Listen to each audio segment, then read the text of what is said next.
আচ্ছা কাকা, বলছিলাম তোমার ভূত সম্পর্কে কোনো বাস্তব অভিজ্ঞতা আছে, বা কোনো দিন ভূত দেখেছো, বা এরকম কিছু অনুভূতি হয়েছে? হ্যাঁ, তুমি ভালো কথা জিজ্ঞেস করেছো। কি বললে ভূত? হুম। আমি একদম নিখাতভাবে তোমাকে ব্যাপারটা বলতে চাই, যার মধ্যে কোনো খাত নেই। হ্যাঁ, কোনো একদম পিওর ঘটনা বলছি। এমনিতে ধরুন, আমাদের ছোটবেলা থেকে যেহেতু আমি অক্সফোর্ড মিশন বেহালাতে মানুষ হয়েছি, যার ফলে ওই একা থাকা বা এই ধরনের একটা অভ্যেস ছোটবেলা থেকেই আমাদের তৈরি হয়ে গেছিল। হ্যাঁ, হুম। যার ফলে ভূত, অনেকে আওয়াজ শুনে চমকে যায় বা এই ভূত বলে চিল্লে পালায়, হ্যান ত্যান। এই ধরনের ব্যাপারগুলো আমাদের কোনো দিনই ছিল না। হ্যাঁ, তার কারণ হচ্ছে এগুলো কাটিয়ে উঠেছিলাম আমরা, যে সব জিনিসগুলো আওয়াজটা উৎস কি, হ্যাঁ, হুম। আলোটা জ্বলছে, আলোটার উৎস কি, এই ধরনের খোঁজার ইয়েটা আমাদের মধ্যে ছিল। যার ফলে একা একা থাকা, হ্যাঁ, একা একা কোথাও যাওয়া, হুম। হ্যাঁ, এই ধরনের ব্যাপারগুলো আমাদের ওই ছোটবেলা থেকে হোস্টেল লাইফেই আমরা অভ্যেস করে ফেলেছিলাম। হ্যাঁ, যার আচ্ছা। ফলে জীবনে কোনোদিন ওই আনাড়ি লোকে ভূত কি দেখলো না দেখলো ভূত বলে মনের মধ্যে গেঁথে নিল, এই জিনিসটা আমার কোনোদিনই হয়নি। হুম। তবে একদম খাঁটি কথা একটা, হুম। যেটা একদম যার কোনো আমি ইয়ে খুঁজে পাইনি, মানে উত্তর। কারণ খুঁজে, হ্যাঁ, আচ্ছা। হ্যাঁ, বলো বলো। হ্যাঁ, কারণ খুঁজে পাইনি, সেটা হচ্ছে যে ওই ফোর্ট আছে। হুম। ফোর্ট এমনি নর্মাল ওয়েদার, হুম। কোনো বৃষ্টি বাদলা হ্যান ত্যান এই ধরনের কোনো কিছু না। হুম। ফোর্ট আমি জেসিও ম্যাপ বিল্ডিং এ লিফটম্যানের কাজ করতাম। আচ্ছা। এবার সেটা সকাল 6টা থেকে দুপুর 2টো অবধি ছিল। আচ্ছা। এবার তারপরে বাড়িতে গিয়ে খাওয়া দাওয়া করে একটু ঘুমিয়ে সন্ধে 6টার সময় ওখানে কুমাউ ইউনিটের একটা বৈঠক বলে মদ খাওয়ার ইয়ে ছিল, যেটা সন্ধে 6টা থেকে রাত 10টা অবধি ছিল। হুম। হুম, হুম। ওইখানে আমি ওভার টাইম করতে যেতাম। হুম। হ্যাঁ, 2-4 ঘন্টার কাজ যা হয়। হুম। হ্যাঁ, এবার ব্যাপার হচ্ছে ওইখানে ওভার টাইম করতে যেতাম। ওইখানে একদিনের ঘটনা বলছি, বললে পরে অনেক বড় হয়ে যাবে, তাই ছোট আচ্ছা। করে আচ্ছা। একদিনের মাত্র ঘটনাটা বলছি, যে হুম। ঘটনাটা ঘটেছিল যেদিন।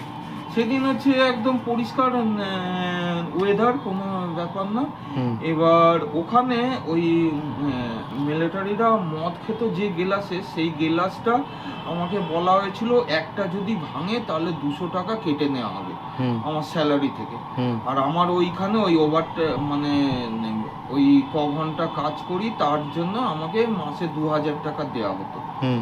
এবার একটা 200 টাকা কেটে যাওয়া মানে আমার 3 দিনের রোজ কেটে যাওয়া। হুম। যার ফলে আমি খুব সাবধানে কাজ করতাম যেন গেলাস কোনোদিনও না ভাঙে। হুম। হ্যাঁ, হুম। এবারে হয়েছেটা কি না, একদিন মানে আমি গেলাসটা আর কি একবার পড়ে গেল, মাটিতে পড়েছে, হুম। ভাঙেনি। হুম। হ্যাঁ, ধোয়া হয়ে গেছে, গেলাস ধুয়ে ট্রেতে করে আর কি নিয়ে যাচ্ছি আবার বারের টেবিলে, হুম। ওখান থেকে আর কি মদ ঢেলে দেবে। হুম। এবার ব্যাপার হচ্ছে কি, এমনি করে আমি যতবার মানে একবার ওই যে পড়ে গেল, হুম। তখন আমি সতর্ক হয়ে হুম। আরো ভালো মতন করে ধরলাম। হুম। দেখি আবার পড়লো, হুম। আবার ওটা ধুয়ে আবার সতর্কভাবে ভালো মতন ধরলাম।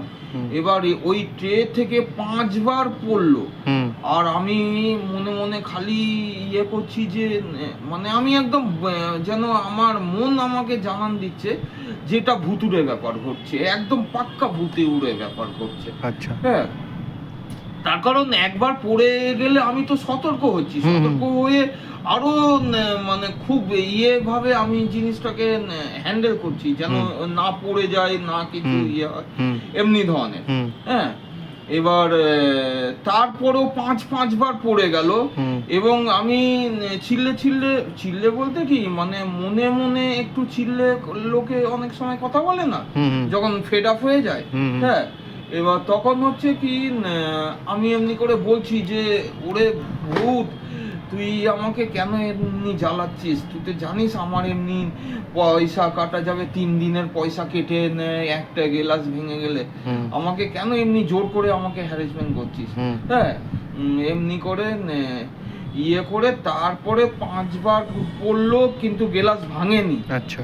এবার 6 বারের মাথায় গ্লাসটা আবার পড়লো, পড়ে তোমার হচ্ছে সিমেন্ট, ওই যে যেখানে ধোই কলপাটটা, সেই কলপাড়ের সিমেন্টে পড়লো, পড়ে ভেঙে গেল। তখন আমি আর নিজের রাগ সামলাতে না পেরে বিড়বিড় করে আর কি একটু জোরেই বলতে শুরু করেছি যে তুই ভেঙেই ছাড়লি তো, তুই দে, মানে আমাকে কষ্ট দিলি। হ্যাঁ, তোকে এত করে রিকোয়েস্ট করলাম যে আমার কি বলে খুব কষ্টের পয়সা, 3 দিন কাজ করলে তবে আমি এই একটা গ্লাসের দাম করতে পারবো, তবু তুই ভেঙেই ছাড়লি গ্লাসটাকে, ভেঙেই ছাড়লি। হ্যাঁ, এমনি করে করলাম, রাগ মাগ করে গজ করে আর কি গ্লাসটা আর কি টেবিলে গিয়ে দিয়ে এলাম। গ্লাসটা বলতে ভাঙা গ্লাসটা না, ভাঙা গ্লাসটা ওই সিমেন্টের ওখানেই ফেলা আছে, বাদ বাকি যে গ্লাসগুলো ট্রেতে করে আর কি দিয়ে এলাম। এবার ব্যাপার হচ্ছে কি আবার আর কি ওখানে গেছি কি বলে ওই কলপারে। এবারে কি ব্যাপার হলো, হুট আর মনের মধ্যে বিড়বিড় করছি, গজগজ করছি।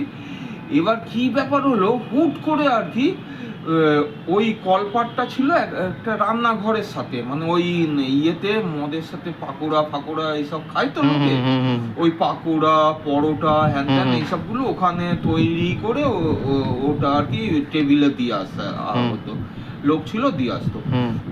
এবার ব্যাপারটা হচ্ছে কি, ওই ওর টিনের চাল ছিল, ওই রান্নাঘরের চালটা বড়, রান্নাঘরটা খুব একটা ছোট না, বড়, চালটা ছিল টিনে। এবার ব্যাপার হচ্ছে যে হুট করে কোথাও কিছু নেই, ওপর থেকে কর্মর করে একটা আওয়াজ হলো। হ্যাঁ, আওয়াজ হয়ে একটা কাঁচা ডাল, গাছের ডাল, হ্যাঁ, ওই টিনের চালের উপরে পড়লো। সবাই মনে করলো কি না কি হয়ে গেছে। হ্যাঁ, সবাই দৌড়াদৌড়ি শুরু করে দিল। হ্যাঁ, ওখানে মানে ওই রান্নাঘরে যারা আর কি পাকোড়া নিতে এসেছিল, তো ধরো 5 জন টেবিলে বসে রয়েছে, তার মধ্যে একজন এসছে পাকোড়াটা নিতে। হ্যাঁ, এই ধরনের যে লোকগুলো ছিল তারা আর কি দৌড়াদৌড়ি, কি হলো দৌড়াদৌড়ি শুরু করে দিল।